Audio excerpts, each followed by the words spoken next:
Welcome to Nature Calls, Conversations from the Hudson Valley. Our team's goal is to present science-based information about gardening and all things nature in New York's Hudson Valley. Hosts Jean and Tim, along with team members Teresa, Linda, and Annie, are master gardener volunteers for New York's Columbia and Greene counties. So if you're interested in gardening or nature, or nuggets of information about what's happening outside your door, settle in. Enjoy the conversation. Whatever the season, we have something to say.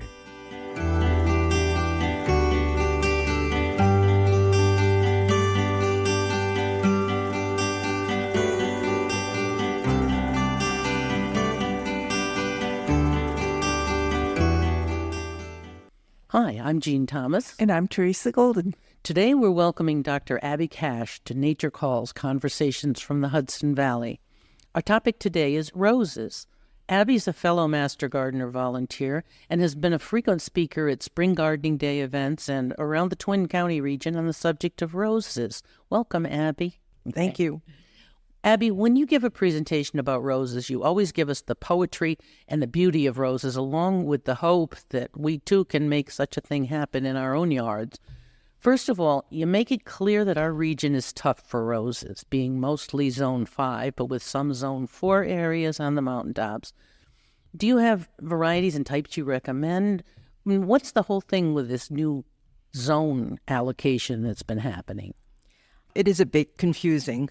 In 2023, the USDA changed its hardiness ratings for plants and flowers. As of now, we are in Zone 5 and 6 as it pertains to roses.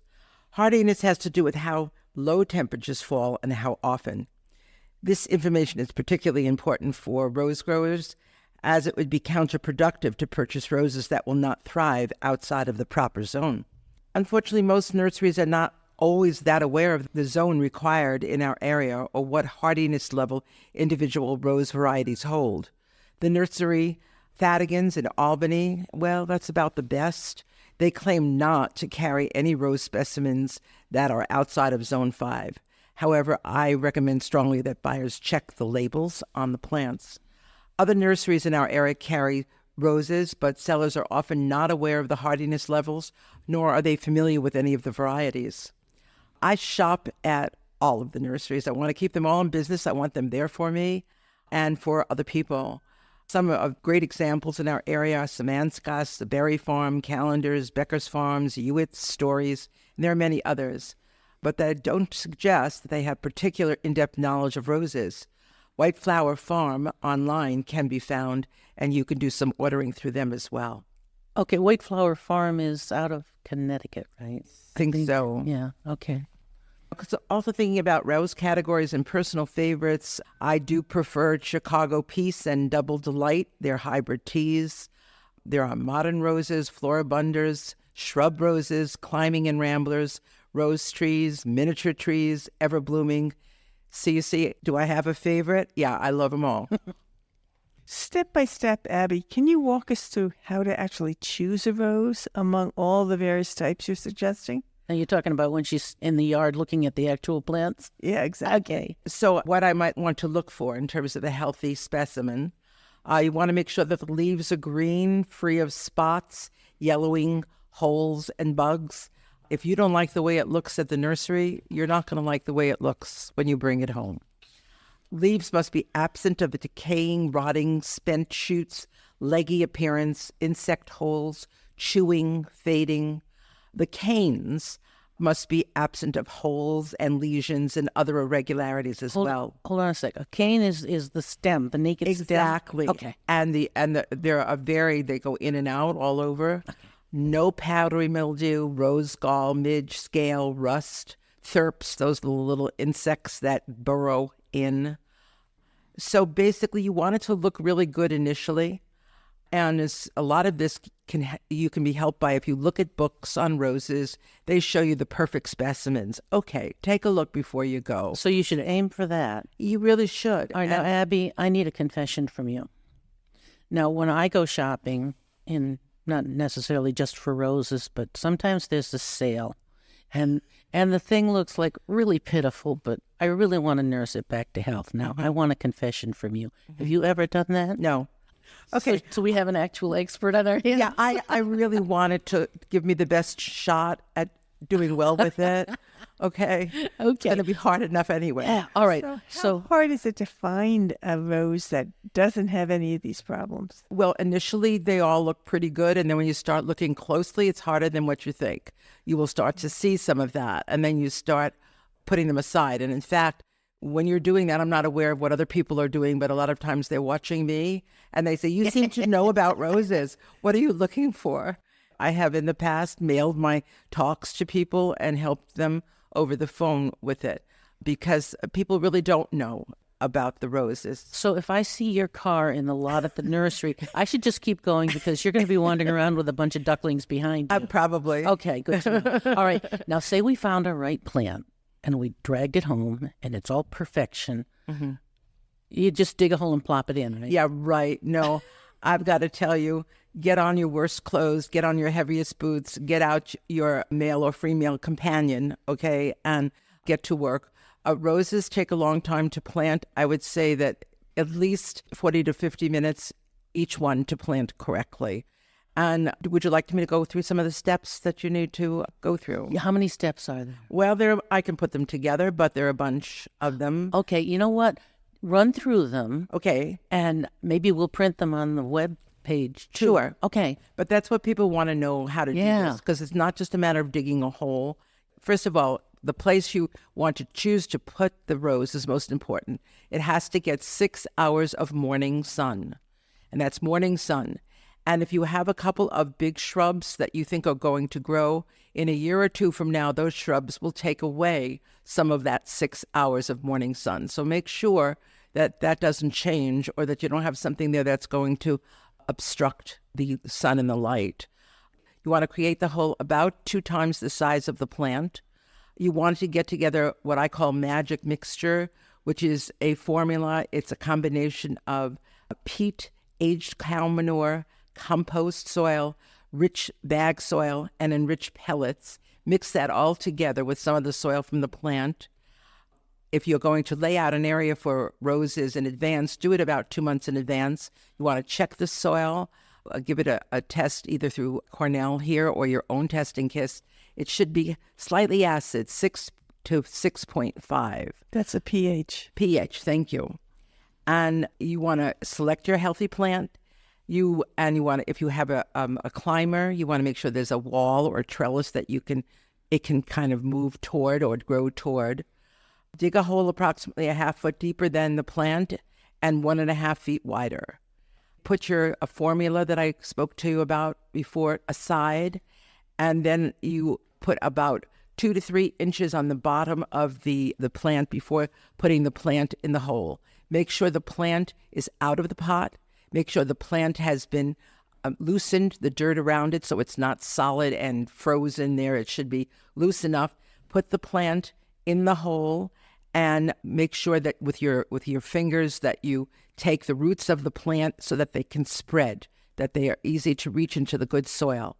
Then you put water into that. The first amount of soil that you put into the plant, you should have a little bit heavier with the peat, and then let it sit and let it drain. What if the water is not draining inside of 5 or 10 minutes? You probably have a bad spot. You want to make sure that it will drain, because if it won't, it will soak your plant and it will die.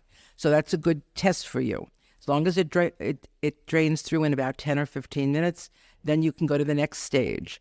And you will add about another quarter of the area with your wonderful mixture. You will go in there, you will step on it with your old shoes and all around, and you will get it to sink down and let it sit for about another 10 or 15 minutes. You will do that approximately 3 times until it comes up to the top of the plant. When it's about 2 inches from the ground, you're about ready to leave it. You take some high, fine quality mulch and put it around the edge. And you want to make it so that water can flow into the plant and it will not be flowing over the plant. Whenever you're going to water your plant, make sure that the hose is placed at the base of the plant, and be careful not to let the water splash the leaves. That's pretty much it. Cover with some mulch, and in about 6 weeks, you can add some fertilizer to your plants. Well, that sounds easy. Yeah. And that's probably guaranteed a whole lot more success than the way I do it. Well, if you walk around the plant, you have to, again, with heavy shoes and make sure that it's in there and it's secure. My neighbor is the one who actually showed me how to plant roses, and she watched me step by step.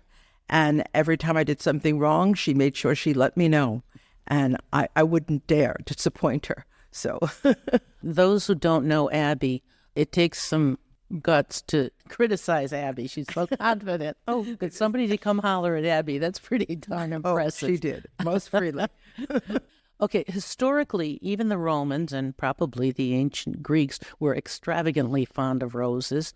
The next tier of rose aristocracy is the old European garden roses. Then came the Rosa chinensis in the 18th century when the China trade opened up and everybody went nuts. A flurry of hybridizing came about, resulting in what we know as the modern rose. An intermediate type that came about was the Bourbon rose. It combined many of the features of the old European and the chinensis. So, Abby, now that we're up to modern times, can you tell us about some of the types of roses available today? I will point out a couple of things that are very common for people to do with roses. Climbing roses are very, very popular and they have longevity. But what listeners need to know is that new rose flowers will only appear on the climbers on the previous year's growth. So if you're cutting it down every year, you're not going to get flowers every year. You want to leave them and allow them to flower. However, if it starts to look very gangly and it looks like it really requires a haircut, of course, you have to cut them down. I dislodge my climbers and bend them down on mulch and straw when I do winterize them later on. The other kind of roses that are very popular are miniature roses because people can buy them so inexpensively at the grocery store. I love them. And they can be mixed with your other flowers and they do very well. You can also take them in and plant them inside in containers in the wintertime. If you want to keep them outside, you are to cover them with straw and with some soil, and you may get them to survive for the following year. The other type of rose is a tree rose, okay, that I think that some people are interested in.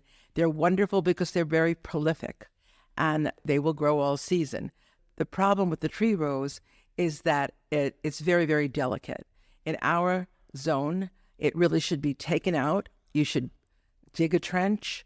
You should heel in the rose and cover it. And that's how you should keep it until the spring comes again. And even then, that's not guaranteed to preserve it. I happen to have one tree rose that is so protected, and for some reason, it loves the spot. And so I've just kind of treated it like a climber, and I put burlap over it and stuff it with straw and tie it together, and I've had it now for about 10 years, and it comes back every year and it blooms. But that's the only tree rose I've ever had that kind of success with. I have a friend who refers to tree roses as those roses that are annuals. That's a very good You description. buy in the spring. If it lasts a second year, that's a big deal. But when you buy a dozen roses or 2 dozen roses and it costs you $30 or $40 or whatever, and you realize that a tree rose will probably sport maybe 300 roses that season, you're okay economically if you walk away from it. All right, and you don't get anything more. Now, that's a healthy attitude. I like that. Okay. Another thing gardeners invariably bring up about roses is, oh my God, they're so hard to keep free of insects and diseases. Do you really need an armory of chemicals to defend your roses? You do need some chemicals, but an army of them, I would say no. And fertilizers will help a great deal. There's a systemic fertilizer, and the prepared formula for that had always been 8, 12, and 4. And by the way, what it stands for is nitrogen, phosphorus, and potassium in that order. Okay, systemic means that you put it into the soil. So it's not just a fertilizer, but it can be an insecticide and disease preventive as well. Exactly. So when you look for a systemic at the big box or the nursery or whatever, you look to see what they're specifically treating against, right? Yes, and also it will tell you, a lot of times they call them but nowadays, the reason I'm correcting myself is because they have changed the proportion. It used to always be 8, 12, and 4. Now there's other proportions that they give you. And if you still like that original proportion, you can add your own. But if not, I kind of go with what they have put together because it's easier and you sprinkle it around your plants, and that helps a great deal. How often do I do that? I do it every 6 to 8 weeks, and I will do it in May after the plant has established itself. I certainly won't do it in April when I first open it up, to the air. In addition, rose sprays and rose powders are very important, and any of them that say rose spray is fine. You can use it. I happen to like rose powder because when the powder goes on the roses, you can see it. It's white and it's flaky. And it stays put and doesn't float onto other plants. Yeah, and when the spray goes on, it kind of gets a little slimy and it's hard to see in the light. But the powder stays on and you can see it. And when it goes away, you might need some more. And now these are used for specific pests. So you don't just casually, because it's been 6 weeks, spray it or powder it. If I see that I have black spot, if I see that I have certain insects, I go and immediately to my cupboard and I get out the powder to use it. I always make sure. And they're all labeled like crazy. Well, they're labeled by the company. Okay. But I keep a supply.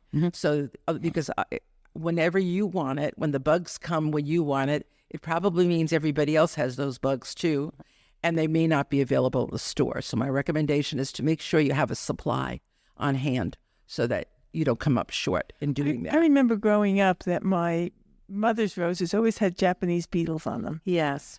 Which of these would help with that? The spray or the powder? Yes, they will do that. And in this area isn't that inundated with Japanese beetles, although some people's gardens may. Some people put the beetle traps up. You've seen that. Oh. And the thing is that it works for some people. It doesn't work for others. However, if it works for you, just go with it. A word about the beetle traps. They are a trap. They're a lure. So they attract the Japanese beetle. So people come get them and stick them in the middle of their roses and don't understand why they have more beetles. They can. The common wisdom is to get one and give it to your neighbor. Yes, I've heard that too. That's the best way to use them. I've heard that too. But some people are ashamed to say that it's worked for them. And if it has, hey, go with it. You know what I mean? And that's fine. Again, where I am, I don't seem to have that much problem with it, but I know other people do. There is so much to know about roses. This is incredible. But so far, so good. Now we come to the dreaded pruning. Do all roses need to be pruned? We've all seen those cartoons of the matronly woman armed with deadly-looking tools stalking towards the rose bushes. Yeah, I would say to you that they do need to be pruned, and you need to have sharp, good pruners. And the more expensive ones aren't necessarily the better ones. It's the ones that fit your hand and do what you want it to do. You also want to make sure that your pruners are clean, and you can put it in a cleaning solution and make sure that you do and keep another pair handy so that you can use it as you need to. Again, if you keep your beds free of debris and leaves and clean up often, that will help with a lot of the bugs that you can get even with the pruning. Okay, now we're going through a hypothetical year. We've planted, we've looked at the pretty roses, we've sprayed and fought off the bugs and diseases and stuff.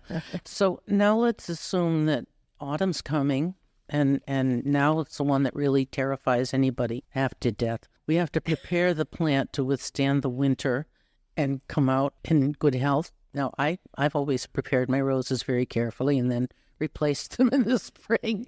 Yes. So, what do we do? All right. I'll talk to you about winterizing. I did think of something else I did forget. And I want to just say to you, don't be too eager to water your roses. Mother Nature does a great job in taking over for that. Because if you water them too much, you'll probably splash the leaves. Okay. And so we want to avoid doing that. Let's talk about winterizing. Well, that's changed too, because our winters are coming on later right now. So you don't want to do too much until about November up in this area. However, you do want to cut the fertilization down sometime late in September. You don't want to start to fertilize, then you want to bring that back from your plants. So when you do the winterizing, you'll cut your plants back to about 12 to 20 inches, depending upon how much they've grown. Remove anything that's grown in there that you see doesn't look good, or that is obfuscating the flow of air through your plants. You want to have a good flow of air so they breathe. After you get it down, and don't be afraid to cut them back too much because they'll be okay. Cut them back to their strength. You want to bury the knob at the base of the plant with the surrounding soil and make sure that it's high and it's binding around the plant. Now, let me interrupt a sec. Is that knob the graft? Yes, that is, if it's Okay. grafted or wherever it's coming together in the center. You want to make sure to really pile that soil up high. It almost can't be too high. Okay. All right. And so do that with the soil. And then what you want to do is you want to spread pine needles. Hopefully you have some clean pine areas in your garden, and put pine needles around the rose bushes. On top of that, if you have big pine stalks that maybe you cut down your pine trees or something, or prune them, that could cover your roses. That's wonderful. They love that acid, that pine. If not, get straw, not hay. Hay tends to be dirty. You want straw, clean straw, put straw on top. Some people like to use the cones. I find that the cones aren't very large and kind of constrict too much. I prefer the straw. Generously cover that area and just leave it alone until the spring. And in the spring, you're going to reverse all of what I just told you in terms of taking everything off. Okay. When in spring? That's a good question. For the last 3 years, I've gotten ready to do this by the end of March. And I start to clean it up. And little by little, I'll get out every day and just do a little. And then by the first or second week in April, it should be opened to the air and everything. And then I let it sit for about 2 or 3 weeks. Let's see how I like it's that gone. part. That's always my favorite part. Yeah, letting it marinate. Okay. Well, Abby, I think you made rose growing a whole lot less terrifying for our listeners. The timid and the adventurous alike now have the general rule book. I want to add the reminder that our website will have a list of Hudson Valley public rose gardens to visit and hotline information to yell for help. Master gardeners are also available at 2 numbers, 518-828-3346 and 518-622-9820. Abby, thank you so much for your generous sharing of your time and expertise. Any final words of wisdom? I want to thank you for giving me the opportunity to share what I know and love about with roses. And I know it's a little frightening because some people say that they can't keep roses for more than a year, but go out and get yourself new ones to add with the old ones and enjoy them. But I want to remind you that the world's oldest living rose bush is purported to bloom on the wall of the Hildesheim Cathedral in Germany. It is said to be 1,000 years old. And as a child, we planted a rose bush. And when I went back to my homestead 10 years ago, it was still blooming. So at last count, if it's still there, that's over 70 years old. So you can sustain roses. So it can be done. Thank you. Thank you, Abby. That was a treat. Thank you so much.